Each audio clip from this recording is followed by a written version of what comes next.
I used to think Elon Musk was just an eccentric billionaire, but over time, I realized there was something more.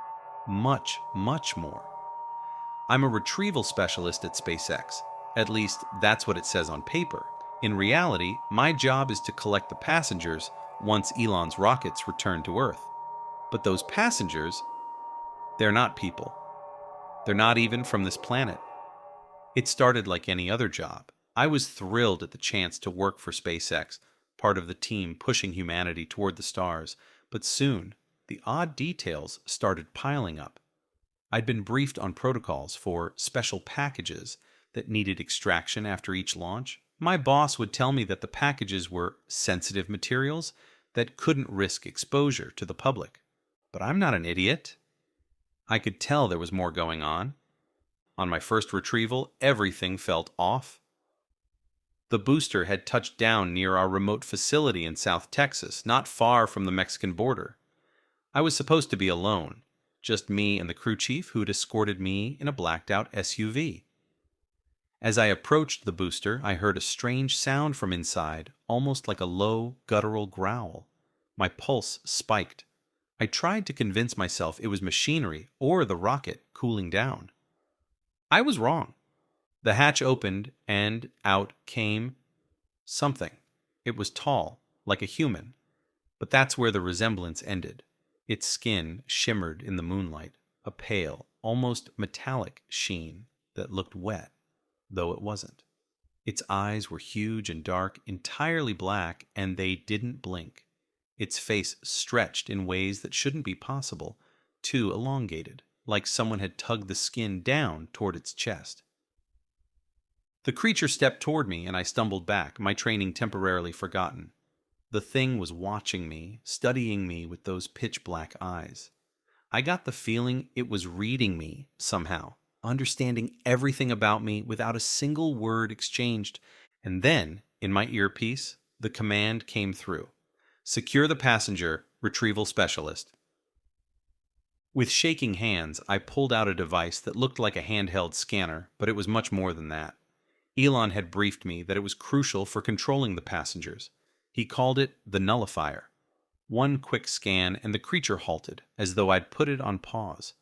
The darkness in its eyes seemed to recede, and its posture sagged, docile. I took a deep breath, moving in to secure it with heavy-duty restraints, the kind meant for something stronger than human. It didn't resist, but I could still feel its eyes on me, like it was marking me, remembering me. That's when I realized this wasn't just a job, it was survival.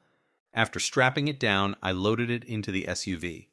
The drive to the compound was quiet, but the air was thick with something I can only describe as dread. And every so often, the creature in the back would emit these soft, unsettling noises.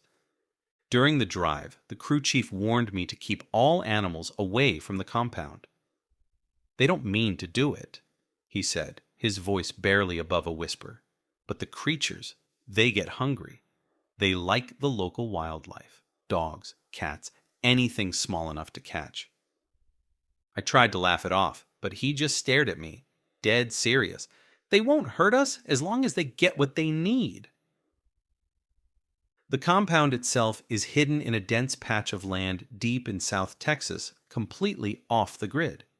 As we approached, guards opened the gate and I drove the creature in, where it would be prepped for whatever Elon had planned.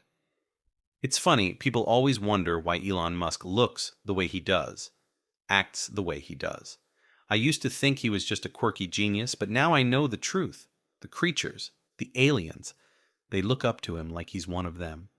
And the more time I spend around them, the more I wonder if he is. His vision for SpaceX. It's not just about going to Mars, it's about setting up a two-way street.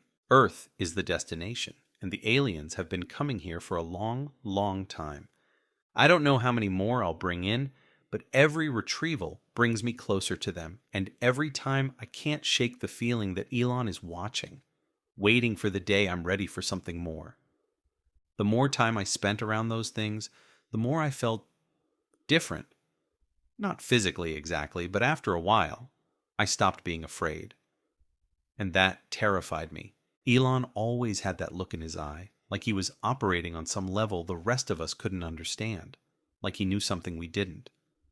But after my first few weeks as a retrieval specialist, it started to feel like he knew everything about us, as if we were the experiment, and he was just watching from the outside, taking notes.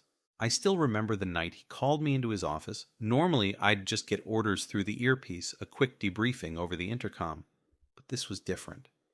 His office was dimly lit, sterile, almost. It smelled faintly metallic, like blood, or something worse. He looked up at me, those icy eyes cutting straight through me, and said, "How's your work treating you? Feeling adjusted?" I opened my mouth, but no words came out. I just nodded, hoping that would satisfy him. He leaned forward, folding his hands in front of him. "They trust you, you know," he said, almost too softly to hear. "They like you." I felt a cold shiver run down my spine. Who likes me?" He didn't answer, just gave me this cryptic, knowing smile. "I think you're ready for more responsibility. Maybe to meet them a little more closely. Would you like that?" I didn't know what to say, but something in me, a dark, twisted curiosity I hadn't known was there, wanted to say yes. The next night, they led me deeper into the compound, down winding, sterile hallways lined with security doors and reinforced glass. The guards looked nervous too, hands twitching near their weapons as they passed each door. I'd heard whispers about what lay behind them, and it wasn't sensitive materials or high-value cargo. It was containment. Or maybe quarantine. One of the guards stopped, swiping his badge against a thick metal door that buzzed before slowly opening with a mechanical hum. Inside was a small room with heavy walls and dim lights, and then, there it was, another one of them. I'd seen aliens before, but never like this. This one was different. It was bigger, and it looked wrong. It had a strange, almost sickly glow to its skin, pulsing slightly, like a heartbeat. Its black eyes, so deep they seemed to pull you in like an endless void, watched me as I entered. I felt it in my mind, picking apart my memories, unraveling my thoughts. And then it spoke, not with words, but straight into my head. "You are not afraid." I stumbled back, heart pounding. I wanted to scream, to run, but I couldn't move. I wasn't sure if I'd ever move again. "You have served well," it continued, that hollow, echoing voice filling my mind. "Elon chose you well." A sick realization washed over me. Chose me for what? "You're ready." My vision went dark, but I could still hear it.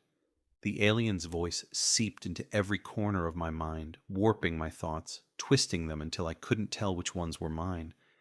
It spoke of things I couldn't understand, of dimensions and galaxies, of some grand design that went beyond anything my human brain could comprehend. I could feel my mind slipping, pieces of myself being stripped away and replaced. And then I woke up, gasping, alone on the cold floor of the compound. The creature was gone, but its voice still echoed faintly in my head. The next day, I knew something was wrong. People in the facility looked at me differently. They'd whisper when I walked by, and I could almost feel their fear radiating. But worse than that was what I saw in the mirror that night. My skin had a strange sheen to it, faint but unmistakable, like the metallic glow I'd seen on the alien. My eyes. They seemed darker somehow, the whites fading, like shadows were pooling beneath the surface. I could feel something waking up inside me, something that hadn't been there before. The way I moved, the way I thought, it was different. Sharper, colder. I'd become something else, part of the plan, part of their plan. I don't know if anyone's noticed yet, not fully, but Elon has. I can tell by the way he looks at me now, with a smile that says he knew all along that this was always what he intended. And now I wait for the next mission, the next retrieval, because I know the truth now. SpaceX isn't just a gateway for them to come here. It's a bridge. A bridge for us to go there.